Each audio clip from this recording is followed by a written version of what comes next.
I'm used to getting flipped off on a daily basis, or just driving through a neighborhood and have somebody saying, F the police. And that's something that's become pretty normal throughout the day. You try not to take it personally. Do I think that there's bad officers out there? And I think absolutely there are. And you say bad, I think I would describe as evil almost. In any profession, not everyone's going to do the right thing. I've got to believe in my heart it's less than 1%. What the hell did you just say? I've got to believe in my heart it's less than 1%. Do I think that there's bad officers out there? And I think absolutely there are. Good afternoon, ladies and gentlemen. Welcome aboard American Airlines.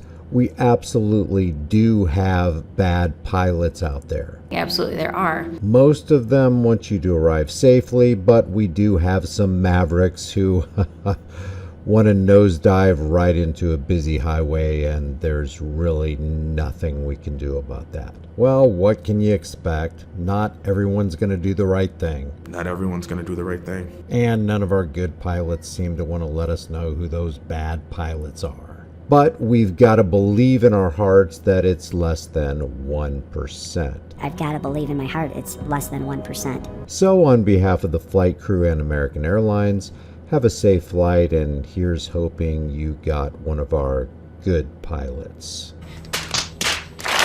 Regardless of what people want me to do, I'm not going to stop exposing this good cop propaganda campaign that continually goes on, because it numbs the minds of the masses. And when the minds of the masses are numbed, they call for more law enforcement activity, kind of like we're seeing right now happening in Washington, D.C. But these cops, they represent the worst of humanity while pretending to be the best of us. In their minds, officer safety trumps your individual rights and even your life. They're just order followers with badges, and in the history of mankind, order followers were never the good guys. They threaten you, they fine you, they terrorize you. They're the enforcement arm of political elitists. And we just need to be honest about this. So we are going to look at this. This is called the good cop. I just want you to listen to what they say, and I want to pay attention to what they want you to forget, because they don't want you to think about the trooper Rodney Dunns from Arkansas who have no problem performing pit maneuvers on pregnant women, and then everybody else in the department doesn't have a problem with it, and people like that, people like Trooper Rodney Dunn, get promoted. They don't want you to focus on that. They want you to focus on the good things they do. They want you to believe that they're good people. They're there for the justice and safety of society, and nothing can be further from the truth. That's why we're going to go through this. I would appreciate it if you stayed with it till the end of this video. Yes, I know it's disgusting, but maybe you can share this video with somebody else and open their eyes, because as long as they have order following, leather munching bootlickers, they are going to continue to do what they're doing. Check this out.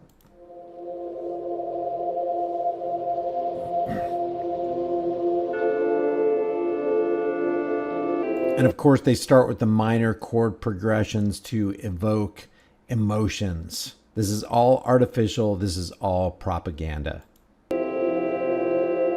Kalamazoo Police Department. Like what I do? I am a marriage counselor, a teacher, let's see, social worker, psychologist, psychiatrist, a police officer. An organized criminal, a harasser, a writer of false reports. Medical first responder, firefighter. I mean, we do so many things every night that are outside of putting handcuffs on people and writing tickets. The solving the marital disputes. People don't. We do more than just cuffing innocent people and economically terrorizing them. I mean, there's more to our job than this. Think about that. That's something you do every single night, is solve a family problem. Obviously the fun and exciting stuff the crime fighting stuff is what gets on TV. I don't think that somebody would want to go and watch me try and track down a dog that's running loose through a neighborhood and taking it out to the pound. But or shoot a dog that's on the loose, or shoot a family pet because I thought they were attacking me when it really wasn't, or holding at gunpoint a family who's trying to rush to get their dying pet to a vet. I'm not going to mention that in this, though, because we're supposed to be good cops, you see. That's what we do. You know, there's a lot of not exciting stuff that we do, but it is, in one way or another, it's helping people. I'm used to getting flipped off on a daily basis, or just driving through a neighborhood and have somebody saying, F the police. And that's something that's become pretty normal throughout the day. And why do you think that is, officer? Are people out there flipping off EMTs or firefighters? Why would they be flipping you off? How many rights have you violated just today? How many people are sitting in a cage, innocent people sitting in a cage right now because you chose to lie on a report, or you chose to back a Thin Blue Line member that you knew was lying? They're going to be talking about the bad apples too here in a second, so stay tuned. Boy, I've been called just about everything, from every racial epithet you can think of to just about every derogatory term.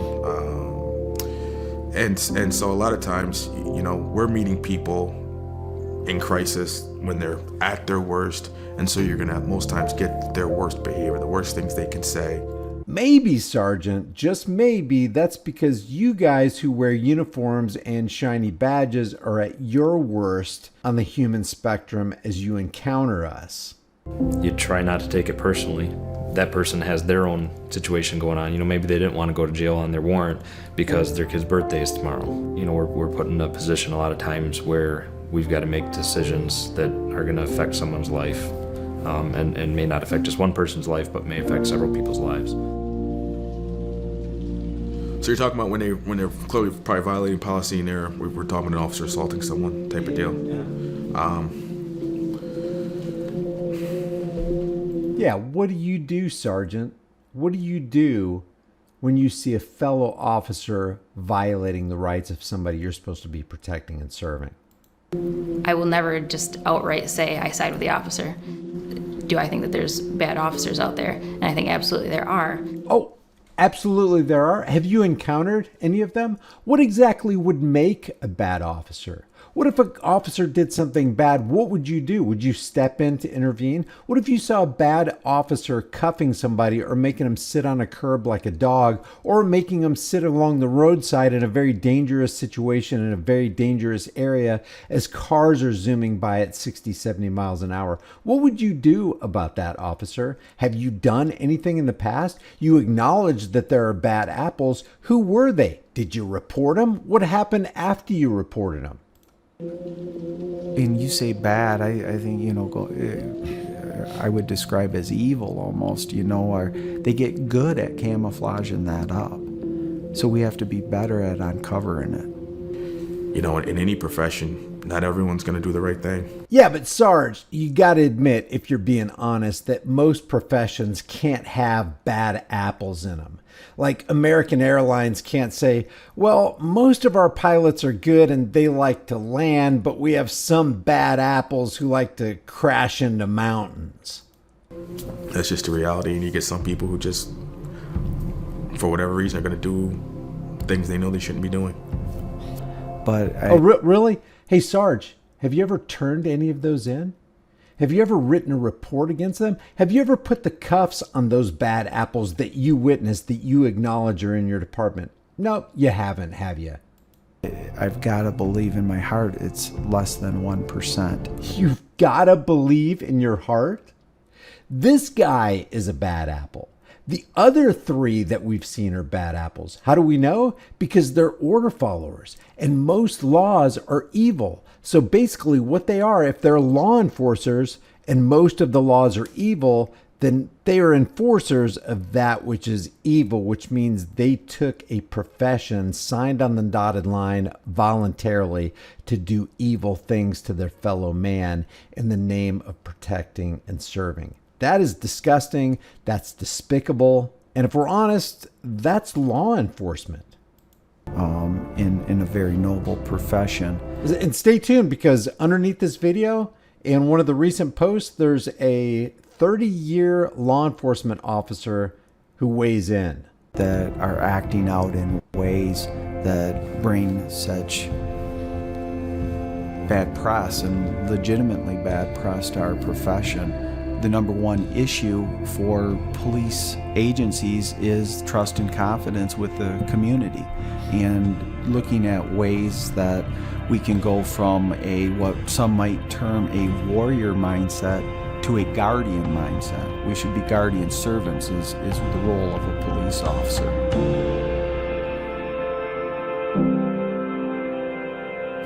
A very memorable, I guess, bad day for me was when I was part of an investigation for a child abuse case, which ended in the homicide of that child. And that was hard because the child was the same age as my daughter. So coming home after dealing with that and then seeing my daughter, it was one of those things. Don't you wonder how many rights she's violated? How many false reports she's written? How many times she and her fellow Thin Blue Line have committed crimes against the rest of us and she just remained silent? Don't you wonder how many tickets she's written? How many people she's driven into bankruptcy because that was the final straw in their financial coffin? How many times has she been on house raids? How many times has she enacted civil asset forfeiture, legalized armed robbery? How many times did she say, "I smell weed," or "I think you're driving under the influence"? You come home and you're just overcome with emotion, seeing my daughter alive. And it was just one of those things where it just hits you when you get home, how good you have it. Yeah, April 18th, 2011, an officer called for assistance on the south side of the city, saying he'd been shot at. So me and a couple other guys were sent to clear an alleyway. Well, when I got to the alleyway, I could see two people on the ground, and one of them I could immediately see was a police officer, blue. And I ran to the officer, and me and a couple guys just grabbed him. And it turned out it was another officer I'd worked with for a few years, Eric Zapata, and he was shot in the head and the stomach. And maybe it was self-defense. Maybe this guy was in the process of committing a crime or doing wrong in the name of the law.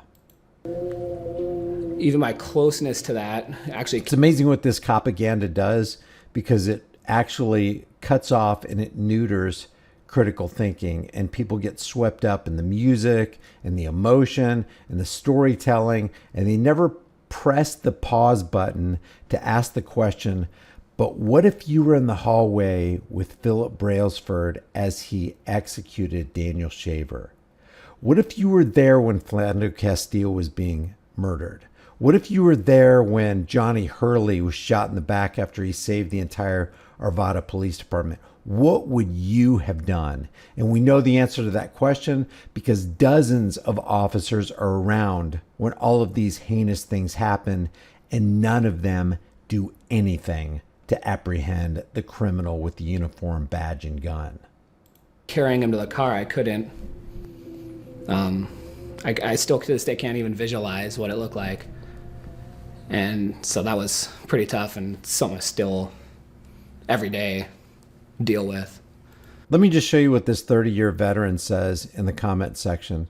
He says, "I'm a 30-year honorably retired police officer. I absolutely wasted the best years of my life to serve an ungrateful and ignorant society. I will undoubtedly die younger as a result of my profession and the injuries and stress I experienced on duty. If I had it to do all over again, I would never choose law enforcement as a vocation or recommend it to others. Yep, you bet I'm bitter. I had to fight career criminals, leftist politicians, hate-filled citizens, corrupt lawyers, moron judges, a mentally retarded media, and gutless, weak management just to do my job. Utter waste of talent, education, time, and my desire to help others." And I couldn't help but comment under his comment. But did you enforce unconstitutional laws? Did you violate anyone's rights? Did you ticket or cuff anyone who didn't harm others? Did you ever lie on a report or cover for your thin blue line buddies when they were clearly in the wrong? Was there any law you wouldn't enforce, or did you just follow orders? All right, back to the finishing touches on this propaganda programming.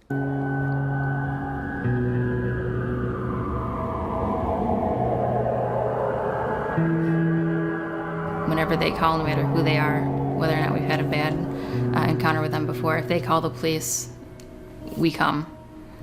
It's the cliche of people are running away from gunfire and we're running towards it, and that's the truth. We're there to help. That's the truth. 376 officers from 5 different agencies in Uvalde, Texas, absolutely did not run toward the danger. Did not lift a finger, not even a trigger finger, to help a bunch of kids being shot in a classroom with a door that was unlocked. Not one of 376, and she would be the 377th if she was on the scene. There to protect people. As much as people want to have their own opinions of it, we don't discriminate. If you need help, we're there. Have their own opinions, don't discriminate. Then explain an officer, a goddamn Connecticut state trooper, Officer Brian Fahey. Explain a Dallas police officer, Amber Geiger, blowing away a man on his own couch, Botham John, who did absolutely nothing wrong and for no damn reason. Explain an entire NYPD back in the 70s and the 90s who were thoroughly investigated, after which the commissioners concluded, yep, they're eaten up with active police criminality. And tell me how you would be different, ma'am, when every single one of them seemed to succumb to a circle and a cycle of criminality. To help in any way we can. No one should live in fear where they live, so... Then why are we constantly in fear every time you guys pull up behind us? Because we know you're running our plates. We know when you pull us over, you're going to demand our ID under the threat of force and violence. We know you're going to come with the thin blue line attitude of entitlement. Certainly, growing up in an area that wasn't always the greatest, you certainly realized how a few can dominate, for the many, and people can feel really uncomfortable in an area. And so I just wanted to make it so, no matter what it was or what side of town it was, on any street, people felt comfortable to go out and walk, live, and however I go and walk and ride your bikes. Oh, that's right. You can't do that in Galveston, Texas, because they harass and arrest and fine people for not having the appropriate lights on their bicycles. No lights on your bike? I got lights in my truck. I'm going to give you a pair whenever he gets done with you. You're welcome. This is what they should be doing, but instead they would rather put you in a cage and steal your money. You people are disgusting. help bring that about. That's what I wanted to do. Just truly helping someone. That might sound cliche, but it's...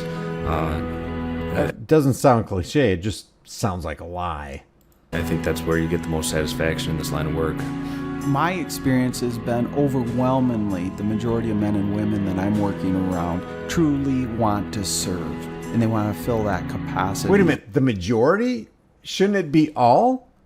So the ones that don't want to serve, what did you do about that? The ones that aren't going to be good apples but choose to be the bad apples? What do you mean the majority? You should be saying all. If you're not saying all, then you're a whistleblower, right? You're exposing the bad cops. You're calling them out. You're arresting them. Of being a servant leader. So we're here for them, I guess, is what I really want our public to know. I would like to just remind them, I guess, that we're real people and that we don't get in this job for the money. Pay's not that great. I guess I'd just really like to remind them that we're in this job to do good and that we can't do it without the public's help. So that was another piece of propaganda called The Good Cop. Leave your thoughts about this. If I left out anything, be sure to leave your thoughts below. If you haven't done so already and you like these commentary videos, give this video a like, share it with everybody you know. Let me know if you've ever run into a good cop. What makes a cop good? How can a cop be good when he's enforcing unjust laws and swears to do so. Share this video, subscribe to the channel, and I will see you in the next one.